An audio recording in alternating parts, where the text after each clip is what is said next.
everyone, welcome back to my channel. Today we're going to be doing my last paycheck of February, so we are going to jump right on into it. If you are new to my channel, welcome. My name is Janelle and I do all things budgeting. I also include work week lunches, grocery hauls, meal planning, and lifestyle videos. So if that is something that you're interested in, don't forget to hit that subscribe button. I also have a playlist in my description box, so if you want to catch up on all things budgeting, any of my grocery hauls, my home series and stuff like that, you guys can check that out as well too. Okay, so we are going to be budgeting for a paycheck from the 24th through the 28th, since that's the last day of the month. So I do just want to explain quickly for anyone who is new how I set up my budget. So I do a monthly budget, but I also do a paycheck budget. So the way that it works is at the beginning of the month, I have a monthly budget that looks like this. And then I take this monthly budget and I break it up into the amount of paychecks that I get for the month. I do get paid weekly, so this month I broke all of this up into a 4 paycheck month. So everything is budgeted out for the month. I do not carry over any of my income to the following month, but I do have a $200 buffer that holds me until my next paycheck. Because I don't get paid every 2 weeks, I don't need a bigger buffer right now because I do get paid weekly. So anything from the 1st through, I think like the 3rd, or the 1st through the 2nd, I don't have any bills, and then I get paid on the 3rd. So I'm okay. So that is how I do my budget, and I use all of the income that is made in the month of February. It all goes to February's bills, savings, debt, and all of that stuff. So that is why this is ending on the 28th and not taking me through the 2nd of March. Next, we're going to be talking about my income. My income is also budgeted based on the month and what I pre-planned at the beginning for February. So I'm budgeting that my main income, I'm going to budget $736, and then rollover is the money that I budgeted for the previous paycheck that I will have rolled over to this current paycheck, and that is $117, okay? So we're gonna add that up. So we have $736 plus $117, and that leaves me at $853. Okay, next is going to be my bills. Now, the way that I come up with my bills is I take all of this that is on my monthly income and I put it out onto my February dashboard, and then I'll look on the 24th, what are the bills that I have due. Now, I did finesse and do some other things. So like my transfer, I did not break it up because I needed that money into the account earlier. So I put everything that I would have done for transfer on the 10th.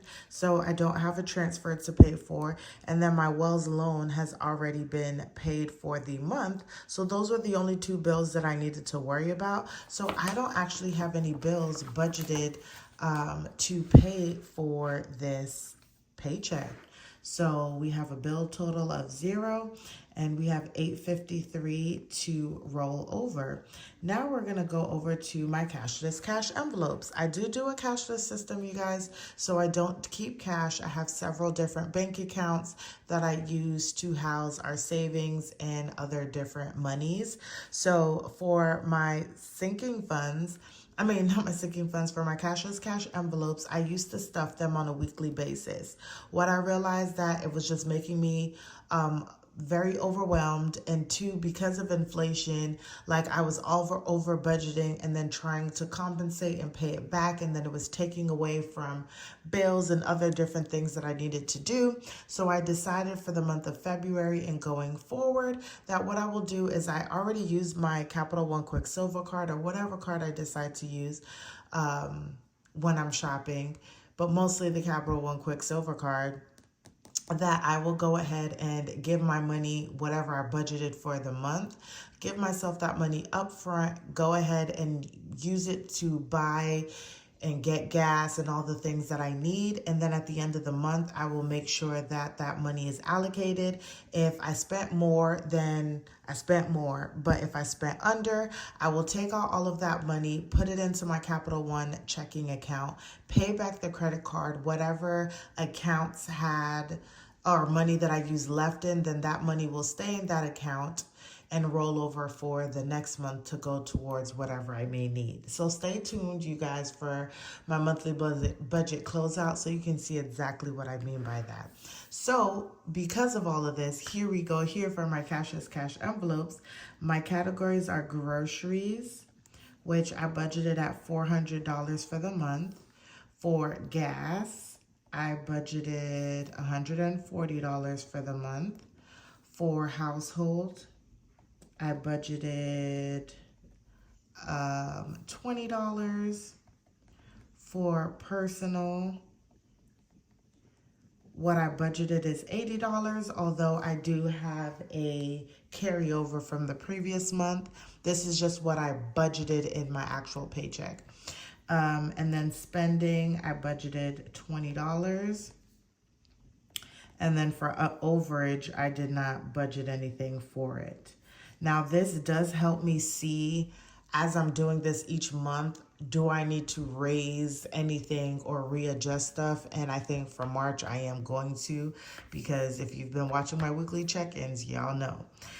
So all of this will come out to 400 plus 140 plus 20 plus 80 plus 20 equals $660, okay? And so we're gonna subtract this 853 minus 660, and that leaves me with $193, okay? And then I'm gonna take this out so I can actually write. So next we're gonna move over to our sinking funds. So we have $193 for sinking funds. And this is my personal budget. I do have a household budget, but I currently this year do not share that household budget. So I have car insurance, and we're working on my 6-month premium for July. We have car maintenance, and that's for everything else. For my car, registration, subscriptions, car washes, all of that good stuff. We have husband, we have PTO, we have miscellaneous savings, and then we have just a regular savings, okay?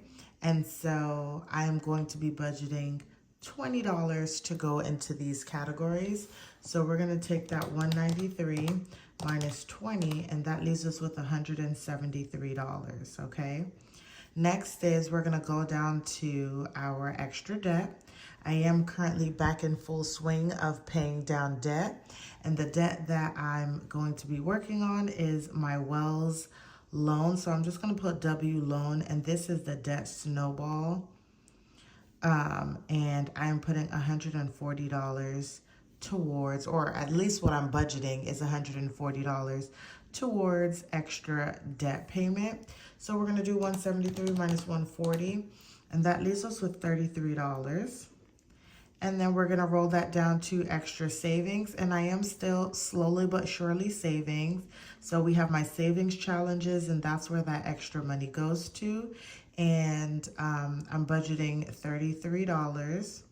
I have my zero out, and currently that's budgeted at 0.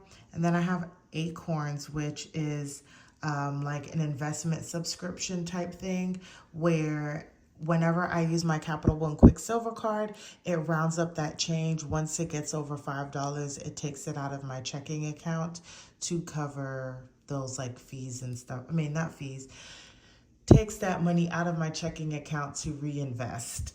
So I'm budgeting 0. So that puts us at $33 for additional saving, which leaves me with $0. And this gives me a zero-based budget, which is what I do. I had a hard time in the beginning for a couple of years really understanding this zero-based budget, but I do just want to let anybody who knows, let people know, whoever's watching this video, that zero-based budgeting does not mean that you have $0 in your account. That just means that every dollar that you've brought in, you've given it a place to go. So everything equaled out to zero, but you could have still somewhere in your budget saved, you know, $300 or $500 that stays in your account. Or like for me, I just have a buffer. So my account's never at zero, because that would definitely give me some crazy nerves. But all of the money that I have zeroed it out. I've given everything a place to be. So I hope you guys enjoyed this video. You were able to learn something. This is just my personal journey to paying off debt and you know, saving and trying to build a little bit of wealth in our lives. Don't forget to like, comment, and share with your friends and family, you guys, and I'll see y'all in the next one.